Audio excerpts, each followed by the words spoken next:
Today's guest, we introduce performance psychologist Dr. Paul Mansell, whose passion for sports psychology goes back to his own young footballer days at just age 11 when he was selected for the district football trials but felt an overwhelming pressure, sparking a curiosity into the field.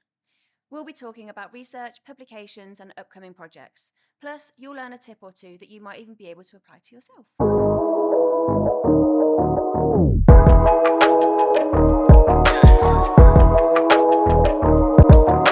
Dr. Paul Mansell, performance psychologist, lecturer, researcher, and podcast host. Thank you so much for joining us today. Yeah, thank you for having me. It's a pleasure to be here. Thank you.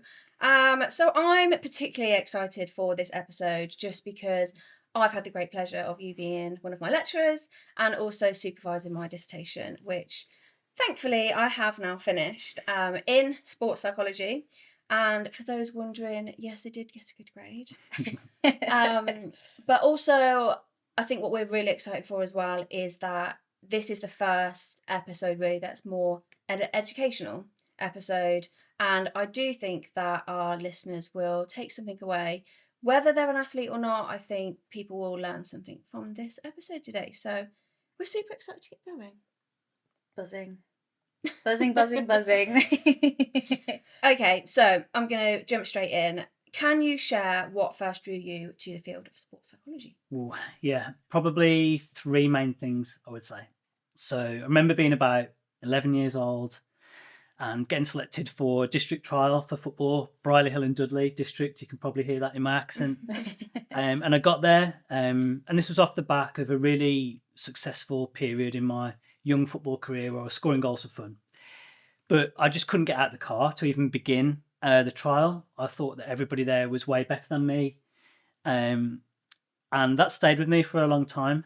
And I guess I've been quite curious to understand and unpick why was I not even able to get out of the car and do the trial? Why did I have no faith in myself? Why was I so self-critical? I think the second thing, as a football fan, I've always been interested in the idea of form. How can a player have like a hot streak of scoring 5 games in a row and then have a really bad period of form? How does that work? So those are the two first things. And then I think the third thing is my background as a PE teacher a long time ago now. I recognised that my passion didn't really lie in teaching hockey or rugby or anything like that. No disrespect to those sports, but I just wasn't an expert in them and didn't have that same passion for them. My passion lay in being in the classroom, teaching about confidence and motivation, and that's what really motivated me to go on and do my master's and my PhD. So those are the three things. For sure. Just go back. Did you get out of the car in the end? Did you go home? No. That's what I was thinking. And I felt such intense kind of embarrassment and shame, that my dad, who'd invested so much time in me as taking me to all these events, and that I'd let him down for that. I did go back because there was a second trial and I did manage to take part. I didn't get selected. I think, because you haven't been to the first one, a lot of decisions have probably been made, and was it good enough anyway? Probably not. But yeah, I did manage to eventually get on the pitch, but not on that day. Not on that day. So did you go home? Yeah, went home. Did you have like a sense of like imposter syndrome? Yeah, and I suppose, whatever job you've got now, you still have that to some degree. I work with professors. I work with real top sports psychologists in their field. And even though I've got a PhD and I'm a lecturer, you still think, do I really belong amongst these people? So I suppose it's just on a different level now. Yeah, for sure. So I don't know about you, but I know for us, we've noticed that sports psychology is becoming really popular. So could you tell us what you've noticed over the last 5-10 years? Yeah, I agree. It is becoming popular, and not just in sport. I think it's becoming popular in business, in education. I think people are recognising that, that's maybe the missing piece of the jigsaw sometimes, particularly in sport, where sports science has been a trend and important for a long time, probably because it's quite measurable and quantifiable. Sports psychology is less easy to quantify. So yes, I agree with what you said there, that it is becoming more popular. I think the knock-on effect is more people want to do that as a career. And I think we're going to see a bit of a bottleneck now where there's lots of really good graduates coming through, but maybe not the same amount of jobs to fulfill the needs of those graduates. So I'm really glad that it is having a greater prominence, and it really helps when athletes speak out about the power of it, not just from a mental health perspective, but from a performance perspective as well. So yeah, the trend is growing, and long may that continue. We've had athletes on, haven't we, saying that they either have one or they don't, but actually that how mentally they need to be in the right space to perform how they need to. So actually it's really nice having you on to actually discuss it. Sure. And also I think there's a sense of they want one but they can't get one. Yeah. Or they can't, if they're in a club, the club can't afford one, and you have to go and source your own. And and I think it is becoming a vital part. And I think, like you said, the more that people are coming out and talking about whether it's mental health or whether it's performing on a pitch or whatever, I do think they're becoming a vital part of sport now, for sure. So on the topic of mental health, what topics do you feel quite strongly about? Okay, well, I'll talk about self-compassion later, because I think we've got another question on that. That would be one answer that I would go to. Another answer, kind of based on my own research, is the idea of stress mindset. So that is your trait beliefs about the nature of stress, whether it's debilitating or whether it can enhance your performance, your productivity, your well-being, your learning, and your growth. And what my research and my colleagues' research shows is that if we can change somebody's general view about stress from being unhelpful to being balanced and more helpful, and I'm not saying here that we want someone to think that all stress is all good all the time. It's having a more balanced view of stress. That can be a crucial factor in determining their mental health and their performance.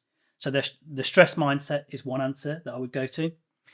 The other one is the idea of irrational beliefs.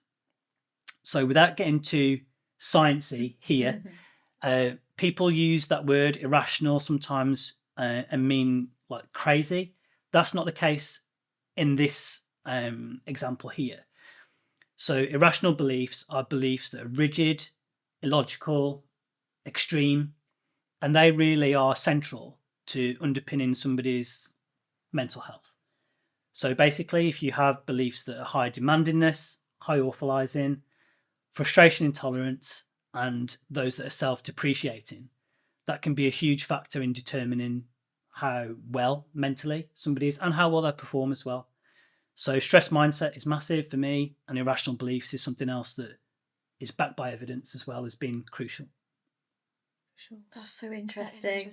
And this is what I mean when like people that are listening, they don't necessarily have to be an athlete to think about these sort of things. Yeah, it's relevant to parenting. Yeah. Learning about it when I did the same masters as you a few years back probably helped me become a better parent. It helped me learn that my kids didn't have to be perfect, and I would get frustrated with them sometimes, but that was okay. And I believe, and our research shows as well, that it can help students in the pursuit of their exams deal with the pressure of exams and ultimately feel better and perform better. So yeah, absolutely. It's not just a sport thing, it's a life skill. For sure. I'm actually going to kick off like a little bit ahead with the question, because actually it's all linking in really well. Of you mentioned about self-compassion and obviously how you've learned more as a parent. So could you kind of tell us a little bit more then about self-compassion in like sport parenting? Is it a project you do? Yeah, so we've literally just had ethical approval to begin quite a novel study. So I guess I better start by explaining what self-compassion is. We see it as an approach that you can take to the inevitable adversity and suffering, I guess, that you're going to face, whether that's a defeat or an injury or so on. It can be on different levels, but it's made up of three main pillars: self-kindness, common humanity. So just to explain common humanity, it's recognizing that we're all fallible human beings, we're all works in progress, and other people are likely to have the same fears and worries as us. And the third pillar is mindfulness. It's trying to have that present focus rather than casting your mind too far forward or too far back. So that broadly is what self-compassion is. If I could say what it is in one sentence, it's being your own teammate rather than your own opponent. So that's the theory that underpins our project. What people keep telling us in our work at football clubs and in schools is that it's great working with the athlete or the student, but the parents are central to how they respond to pressure. So can you get to the parents for us? So we thought, okay, let's design a project that does that. So our project is designed to promote self-compassion in parents so they learn to be more self-compassionate and so they can model that to their child as well. So parents come to us and say, well, what are the right things to say to a child after a defeat, after a setback, after a mistake? And we're going to try this novel approach where we're only working with the parents at the start and end, and in between we're going to send out prompts and strategies to help guide them to coach self-compassion to their child and to model it. So we've got clubs lined up in Portugal, in England, in Canada. We've got different sports lined up. We're going to go big on this project and try and get as much data as we can. And we're measuring the impact on the child, obviously, but also on the parent as well. So really excited to see how this project pans out. Yeah, that's I love it. Great project. Does that work for talking to the children before a match as well? It can do, yeah. But I think primarily it's more to do with the car journeys that you might have afterwards, the debrief around the family kitchen table, even the next day as well. But yeah, it can be used as a more proactive way of speaking to yourself in your head. What are you saying to yourself? That kind of thing. So yeah, we're going to stagger the prompts over 2-week periods. So practice getting good at showing self-kindness and then common humanity. Yeah. And then we're going to use a gratitude-based task on the mindfulness strand because we think that's a great way to bring yourself back to the present and thinking about what you have got rather than what you haven't got. So we really hope this project is successful. It's very different, very new, but I think that's what you need to do in research sometimes. Yeah. There's no point in just trotting out the same approach that's gone before. You have to be prepared to be novel and try something different. Yeah. Do you know what's really nice though? Because I'm a gymnastics coach, I've been doing this without knowing I've been doing it, but because I'm literally the least confident person you'll meet. But I always imagine when I'm teaching them, they're like my younger self. So I would tell them what I wish I heard from my coach. So actually, it'd be really cool if you get the project for coaches because you can meet some wonderful coaches out there. Oh, for sure. Yeah. And I think, having this environmental level approach is so more effective than just targeting the individual, just targeting the student, the athlete. We've all got to be kind of singing from the same hymn sheet. So these messages are reinforced. I think it sounds like a great project and good luck with it all. Thank you. Can't wait to see where it goes. You've undertaken a season-long intervention at Wolves Football Club. Mm-hmm. Could you tell us a little bit, like, what is it, basically? Yeah, so bear with me because it's been quite a multifaceted and complex project for me to deliver and manage. So I really believe in the power of mentorship, personally, from my own experience. So going back when I was a trainee teacher and in my role now at the University of Staffordshire, I think having a mentor is so important. Having a guide, somebody who's been there, somebody that can hold you accountable, all these things. So that's supported as well by evidence in the literature that mentorship is useful. So that's what is underpinning the project, mentorship. And the group that we were working with, you're right, it is at Wolves. It was targeting players who are making that transition from being a 16-year-old player that's just come out of the under-16s where they've signed their scholarship for 2 years. And we know from the literature that this is a real critical transition where you're going from being not just from a boy to a young man, but the demands that you experience of, maybe being like a part-time, going in a few times a week, to basically being your job. So we want to better equip these young players with psychological skills and strategies so that this transition is easier. And again, there's no guarantee that this is the cure-all thing to make any transition smooth because there's so many factors that can underpin a successful transition. But can we give them some things proactively that when the difficulties arise, they're more ready for it? So where the mentorship comes in is that we felt we could do a decent job as academics and researchers of delivering something, but we felt the power for the messages through this project would come through mentorship. So we recruited 3 recently retired footballers to work very collaboratively with us. They were involved in the session planning. Obviously, they would have done the one-to-ones as well without us. So we used Matt Jarvis, who we're still working with now, ex-England international. Sam Winnell, who's who'd won the Golden Boot for League Two back in 2014, I think. Hope I got that year right. Yeah, made over 300 professional appearances, had ups and downs in his career. And the third mentor was Jake Jervis, who has played in 5 different countries, over 400 professional appearances for Birmingham City, Plymouth Argyle, Luton Town. So they've seen a lot in football and they bring such great lived experience. So the combination of our kind of research design, academic theory, married with this lived experience of the mentors, we felt would have like this 2-pronged approach that could be really beneficial. So the project worked by having 6 group sessions over a course of the season, where usually myself or my colleagues would facilitate the session. And in between each group session, the mentors would meet one-to-one with the players. So it's a combination of group work married up with some one-to-one work as well. And one thing that's really come out in the results, which we hope to publish soon, maybe by the time this is out, we may have submitted that. The one-to-one sessions is really where the magic has happened, where the biggest impact has. And that's been for a few reasons. I think number one, trust. So genuinely, I don't know the ins and outs of what's been said in those sessions, even though I'm the project manager.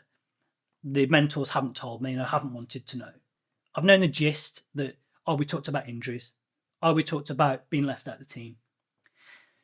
So trust and confidentiality, because Sam and Matt and Jake, they're not employed by the club. They're not going around with the Wolves badge on or anything. They're external. Yeah. So the players would feel really free to speak to those ex-players, knowing that what they say isn't going to go any further. It's not going to affect their chances of being selected.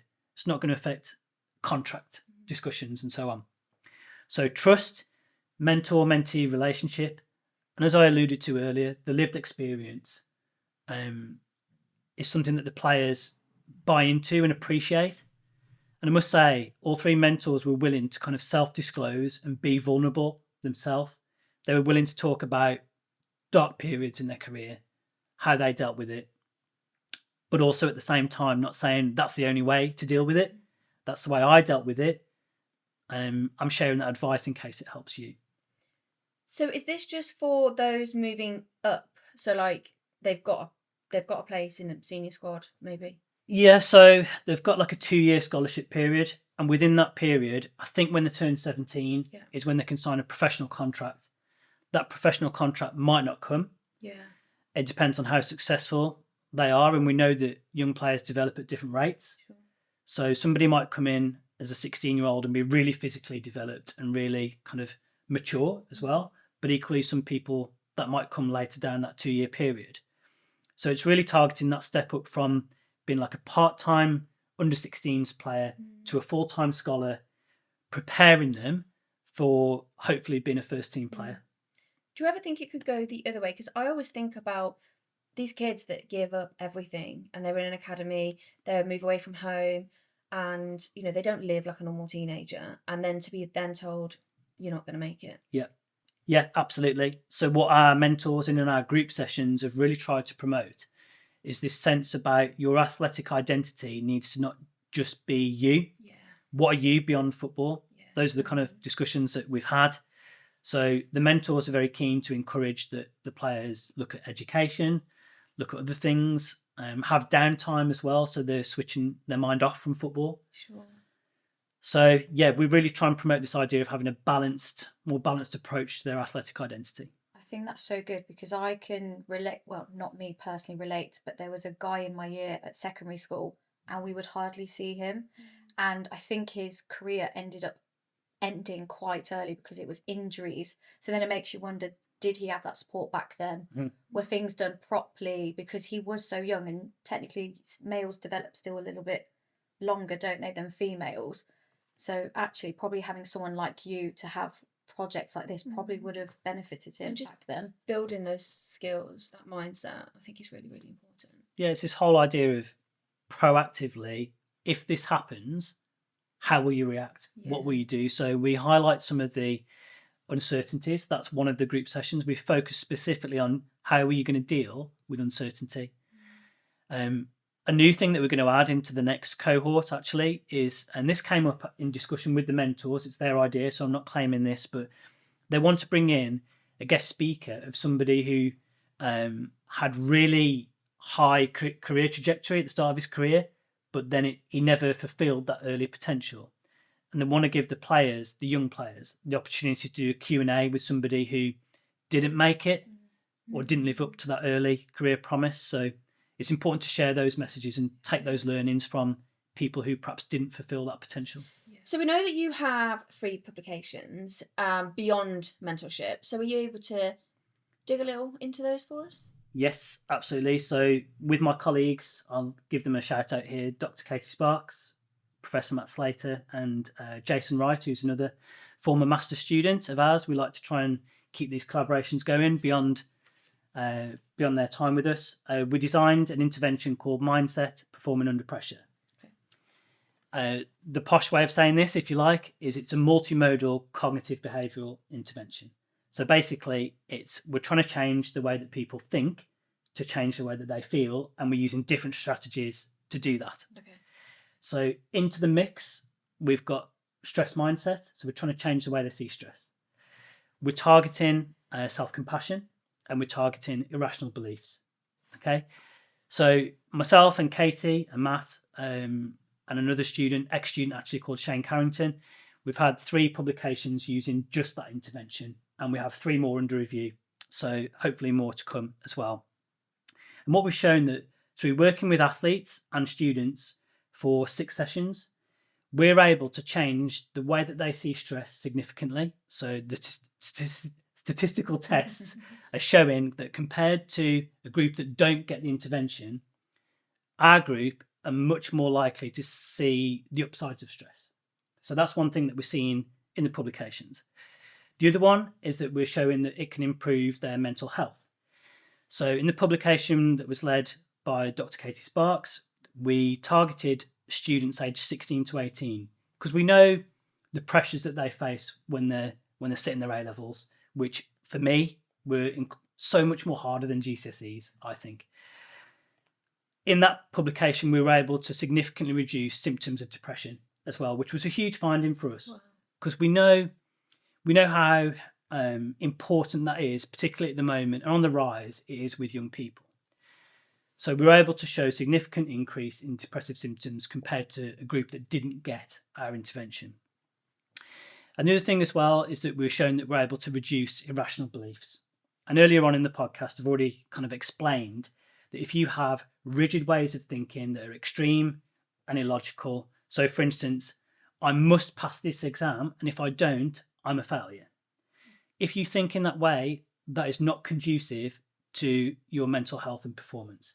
And using our intervention, we're able to kind of turn down the dial of thinking in that way to a more rational way of thinking. So for instance, I really want to achieve a good mark in the exam, but if I don't, it doesn't mean I'm a failure as a person. And turning the dial from irrational to rational is something that's coming out in our data as being effective and useful. So interesting. And these are out there for people to read, aren't they, these publications? Yeah, so you can find it on things like Google Scholar. Yeah. Happy to, of course, share the full-length publication should anybody wish to reach it as well. Yeah, sure. And we can put a link in as well, Yeah, can't absolutely. we? On our channel as well. I just think mindset is really interesting, and I think going back to the stress mindset, still being a performer that goes on stage, the stress that you can put under, especially when you've got people in the audience watching, I just think, don't put a foot wrong, don't do this, don't do that. If I've done that, they're going to think I'm rubbish. So mindset for me personally is everything. I always think of that, you work so hard for that 2.5 minute routine in cheerleading, and you're like, for example, obviously because you were a flyer and I was a base, I was like, if I grab her foot wrong, this is going to end so badly. So then you do have to then consider everybody else, especially within a team sport. I think team sport, I was about to say that, I think is a lot harder. Do you do any like teamwork, or is it more just as the individual athlete? Yeah, so I guess perhaps more in the mentoring project, what we found in our data is that it has brought them together, because in the group sessions they are feeling more comfortable to say more about what they think and feel. And probably without our sessions, they might not be doing that as much. And I think just to add to what you were saying about mindset, if I was defining that more broadly, it's a set of beliefs about a topic or a lens for how you see something. So the way I explain it is if you're wearing sunglasses, you're seeing something differently to if you're not wearing sunglasses. And how I bring that back to stress is you've got a choice. You can see that all stress is all bad all the time. It impairs your performance. It undermines your well-being. You can think that if you want. But the other option is to think that actually stress can bring the best out of me. It can make me more productive. I can perform better because of it. It can help me to learn and grow.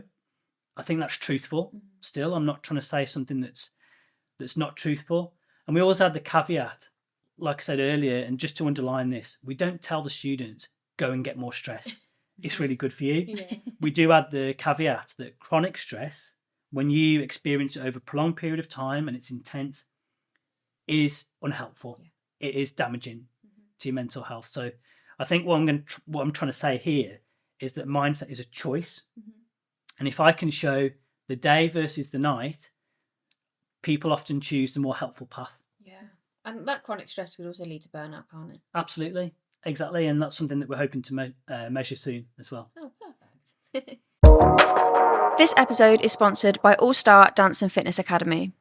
All Star Dance and Fitness Academy offer a variety of classes to suit all ages and abilities, from ballet to musical theatre, from heels to gymnastics. They have classes at Summers Road, St Gabriel's Holton and St George's Hill Morton. They also run holiday clubs at Leamington Hastings Church of England Academy in school holidays, jam-packed with fun and creative activities. If that wasn't enough, they also offer children's party entertainment, from dance parties to teepee sleepovers. They handle every detail to ensure a memorable and stress-free celebration. Get in touch today for more information and free trials. Are there any defining challenges or breakthroughs from your perspective? Yes, I would say so. I'll go back right the way to 2016, 2017 when I began the Masters that you've just completed. That's when I first came across the work of Dr. Martin Turner, Dr. Jamie Barker, Professor Matt Slater, all about rational emotive behaviour therapy, REBT. And it really opened my eyes about this irrational beliefs versus rational beliefs. And just to quickly explain the ABC thinking model. Okay, so the A stands for activating event or adversity. The B stands for beliefs, your beliefs about the adversity. And the C stands for consequences, so your thoughts, your feelings, and your behaviours. And for me, learning that it wasn't just directly A to C, that B was in the middle and I could work on B and make them more rational so that I got better outcomes at C, was a huge light bulb moment for me. So that's what we're trying to use in our teaching. We move people away from A to C thinking, that it's A, B, C instead. And as I said, you can target those beliefs and make them more helpful and adaptive. How would you put that into practice then? Let's say if an athlete approached you, how would you coach them with that? Yeah, so I think a great starting question is, what are you saying to yourself about the adversity? So say if you've been left out of the team, people often don't talk out loud to themselves. They might, but what are you saying to yourself in your head about that adversity? And we try to detect irrational language, must, should, have to. That's rigid, that's inflexible and often untrue as well. We try and detect things like frustration, intolerance. I can't stand it when this happens. It's worse than bad when this happens. It's the worst thing in the world. That kind of language. And the other thing as well is the self-depreciation, because I failed, I'm a failure. So we'd really try and detect that kind of language, but also working out, well, what is somebody's adversity? What is somebody's A? Because you have to be clear on that as well. But yeah, trying to pick up on that irrational language and move the dial to more rational language of preferences, for instance. I need to put this into practice. Do some sessions. Yes. You're right though, because it's we said this earlier in the show, and it's not something that just athletes have or face. You have adversity in your daily life, so do I. A great kind of example to talk about this is driving. So people can't stand it if they get cut up. But if you are running on that belief system of, I can't stand it when somebody cuts in front of me, how's that going to make you feel at sea? It's going to make you feel wound up, anxious, irate. But then if you change that belief to more, well, it's not ideal when someone cuts me up, but I can stand it and worse things happen, then you're going to have better outcomes at sea as a result. I think for me, obviously, you know, I've studied psychology for a long time now, and that is definitely something that has, using that sort of model, that framework, it has helped me grow as a person. When you're putting it into practice in daily life, you know, going back to like road rage, I could get quite irate, like just cut me out. But actually, like thinking, like, what am I gaining? If I'm not gaining anything from shouting at that person, and like you said, I'm just gonna be het up. I'm gonna be annoyed when I get to my destination. So it's almost like, just let it go. Yeah. All right, Elsa. I think I'll just add to that. And I met somebody who called Azim Amir, who plays for England. He's a blind footballer, incredible guy, incredible mind. And he has this idea of GoPro view versus helicopter view. And I think when you can take a helicopter view, it allows you to see things from a different perspective, and things always seem less bad. I'm not saying positive, but less bad from up there than if you've got the blinkers on. Yeah, for sure. I like that. It's so easy to get like spiraled, isn't it? Yeah. Especially if you've had a bad day, it's just one thing after another. Absolutely. So this is really cool. You have your own podcast through Staffordshire University. Is it called Performing Under Pressure? Correct. Awesome. Have you had any common themes throughout your episodes? We could do a whole podcast episode on this now. Oh, fantastic. I mean, Can you get some tea, please? The first things that I'll say, and I know that you feel this as well, I'm so grateful to the people that give up their time to come into our studio in Stoke-on-Trent often and speak so openly. And without people like that, a podcast couldn't run. So I'm so grateful for them for that. And yeah, I've thought about this question. I keep changing my mind, and I'm changing my mind even now about the main things that crop up. The first thing I'll say is I always start with the question, how do you see performing under pressure? What is it to you? And the variety of answers I've had, we've done more than 80 episodes now. So I've seen a lot. And the variety never ceases to amaze me. So first of all, there's this argument about, is it these big occasions? Is that what performing under pressure is? Is it stepping up when you've got a competition? Or is it being able to do it every day to a consistent level in training, for instance? So there's that argument that I keep circling around in my head. Another words that have come up, I guess, are responsibility as well. Some people say, for me, as a teacher or as a parent or as a captain, it's about responsibility. Other themes that I've seen, been able to manage your emotions in that definition of what's performing under pressure. Oh, it's been able to manage your emotions when something's at stake. So that's been a theme, this whole topic about what is performing under pressure. The next one, and it probably surprised me how much this has come up on the show, is being able to stay in the moment. So we've had some Olympic gold medalists and Premier League footballers on the show. Really lucky to have been able to pick their brains. And not everybody says this, but a lot of people are saying being able to stay in the moment is crucial for me to perform well.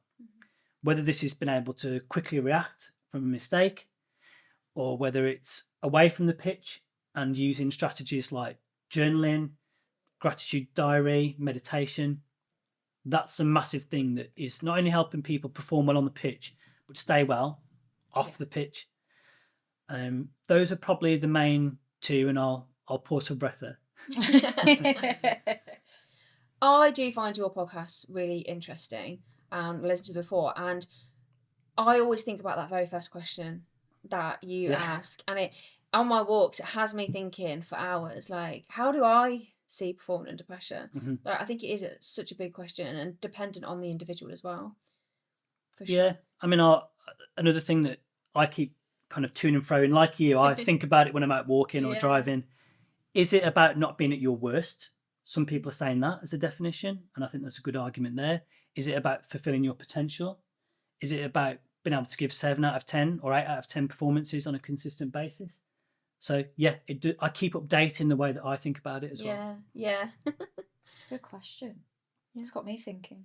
We'll be thinking about it all night now. It's a good job I'm not asking the questions now. Otherwise, I'd I'm ask going you. to wake up at 3 o'clock in the morning going, I know the answer now. I know what mine is. So finally, what is next for you professionally? Got a few ideas coming up. So the mentor project at Wolves has been a huge success, and we're repeating that with a new cohort for this coming season. We also want to take it into different domains. Yeah. So we're hoping to implement it with an elite women's football team for next season. But instead of using recently retired players as mentors, we want to use current players as mentors as well. And just to see if that has any different effects. We see that it could benefit the mentors as well as the mentees, giving them transferable life skills that can set them up for their next career as well. We're hopefully taking it into other sports as well. So we're in discussions with a top rugby team at the moment in the women's game as well. And again, we're going to use a similar strategy where it's current players mentoring younger players to help them cope with that transition. In terms of my career as well, I'm happy doing what I'm doing. I'm enjoying my job, kind of living the dream, if you like, of doing something that I really look forward to doing every day. So yeah, take it as it comes. Watch this space. Mm-hmm. Right, we're going to go into some quick fire questions. Ready, steady, go. What's one mental skill every athlete should work on? Rational self-talk, watching out for the musts, shoulds and have-tos. A favourite book or resource that you could recommend to someone wanting to learn more about sports psychology? From an academic perspective, Dr. Martin Turner's The Rational Practitioner. A book related to sports psychology that's not a sports psychology book is a tennis book by Conor Nyland, so former Grand Slam player. It's called The Racket. Really good book about his journey, and sports psychology filters all the way through. If you could bust one myth about mental training in sports, what would it be? Just think positive all the time. I think a better way is to think helpfully. And what advice would you give to young athletes about mental resilience? I don't like the word relentless, and I think we see that crop up on social media and in the media more broadly. I think what people mean is to be determined and hardworking and motivated, but for me, relentless means that you're pushing through when you shouldn't push through. So watch out for the word relentless. Okay, last one. For any aspiring sports psychologists or students listening, what advice would you give them? If you're working with individuals, don't just target their weaknesses. People have already got to the level they're at because they've already got a lot of strengths that have got them to that. So don't be biased in your approach about targeting only the weaknesses. Try to turn people's strengths into super strengths. Lovely. Very good quickfire questions. They were. I stayed pretty quick, It didn't I? was the hands. I was like, I'm ready to go. Yeah. Well, Stayed thank pretty you very much. It's Yeah. been a pleasure to have you on and listen to you. And for anybody wanting to check out the Performing Under Pressure podcast, you can find that on Spotify and Apple Podcasts. Yeah, we're really looking forward to all the research and the projects that you've got going on, so we will for sure keep an eye out. But if you like what you hear, then tune in on the next episode.